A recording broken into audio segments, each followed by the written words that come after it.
Tiga pimpinan partai politik, Partai Golkar, Partai Amanat Nasional, dan Partai Persatuan Pembangunan kembali bertemu malam ini. Pertemuan merupakan pertemuan yang kedua kalinya setelah sebelumnya sepakat membentuk koalisi Indonesia Bersatu. Adakah dalam pertemuan kedua ini sudah mengerucut kepada calon presiden yang akan mereka usung? Kami akan membahasnya bersama dengan politikus Partai Golkar, Nurul Arifin, dan juga pengamat politik Hanta Yuda. Mas Hanta melihat apakah memang pertemuan kedua ini bagian dari mengokohkan visi misi semata atau memang perlu ada sepak terjang yang lain, Mas, yang harus dimunculkan oleh KIB? Ya, saya kira ide ini patut kita apresiasi ya, positif. Sejak awal membangun koalisi, meskipun soal permanennya itu perlu diuji ke depannya seperti apa.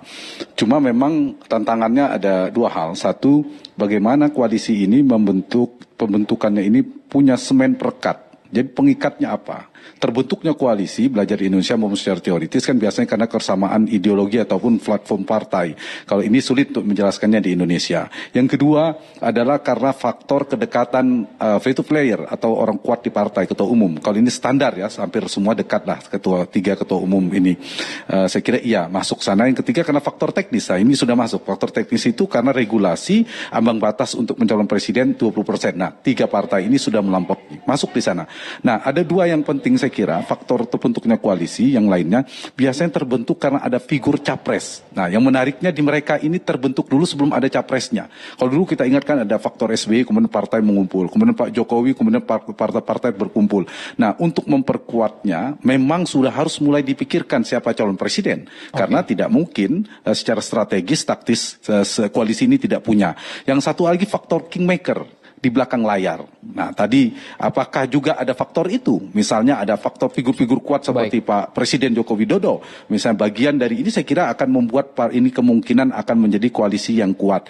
Nah, saran saya sedikit, apakah kalau ingin menjadi panggung atraktif, Mbak Nurul, harusnya memikirkan bagaimana koalisi ini membuat panggung atraktif, misalnya membuat konvensi calon presiden. Menarik, kan belum ada namanya. Soal dibikin panggung atraktif ini bisa kita lebih dalami sesaat lagi, Mas Hanta. Kita harus jeda terlebih dahulu, Mas Hanta. Mohon maaf. Kan Mas Hanta, jika seandainya persepsi para ketua umum partai ini dalam KIB sudah sama seperti itu, mengapa tadi Mas Hanta mengatakan poin pertama perlu juga untuk segera menentukan nama capres maupun cawapres, Mas Hanta?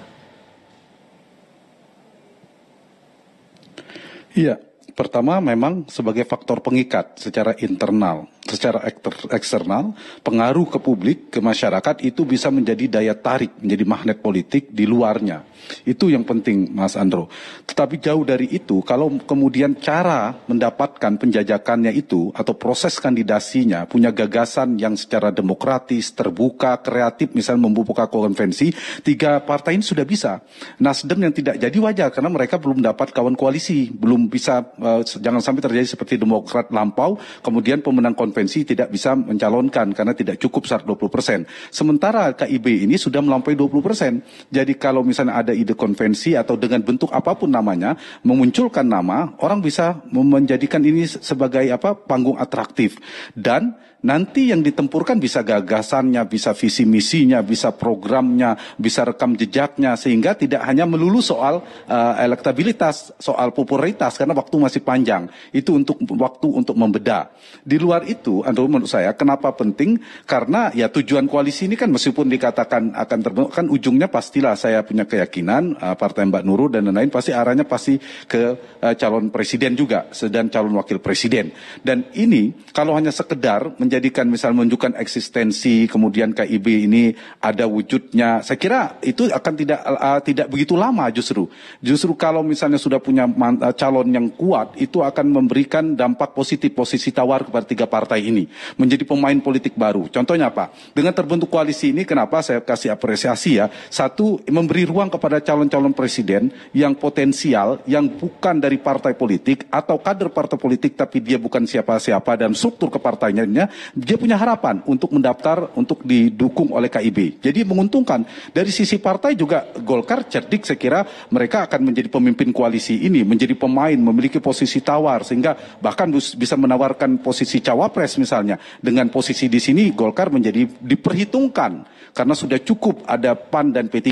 Begitu juga PAN dan P3, Andrew, punya political benefit juga, punya keuntungan juga mereka dari sisi tadinya hanya partai kecil, tidak menentukan. Sekarang dengan bergabung mereka diperhitungkan dan menentukan kalau satu saja partai keluar di antara tiga ini, maka tidak sampai 20%. Nah, dalam kontestasi seperti ini, skema politik seperti ini, maka sebenarnya yang diuntungkan banyak pihak semuanya, termasuk kita lah pemilih. Kalau ditambah ada ide gagasan, pertemuan ini misalnya memikirkan bagaimana proses kandidasi, membuat panggung atraktif yang demokratis, yang terbuka, yang kreatif, melibatkan publik untuk membedah visi misi rekam jejak para calon-calon presiden, calon-calon pemimpin terbaik bangsa ini, putra-putri terbaik bangsa ini. Saya kira itu yang diperlukan. Tidak harus langsung nama, hari ini diumumkan, kami itu terlalu cepat. Tapi mekanisme, indikator parameternya, atau apa caranya untuk mendapatkan calon pemimpin terbaik. Jadi ada kandidasi dan eleksi ya, proses kandidasi, pencalonan dan election nantinya. Dan kita, rakyat Indonesia kan hanya dilibatkan dalam proses election selama ini, eleksi. Nah, bagaimana tiga partai ini melibatkan publik juga secara demokrasi terbuka dalam proses kandidasi, karena partai yang pemilik tiket. Begitu, Andrew.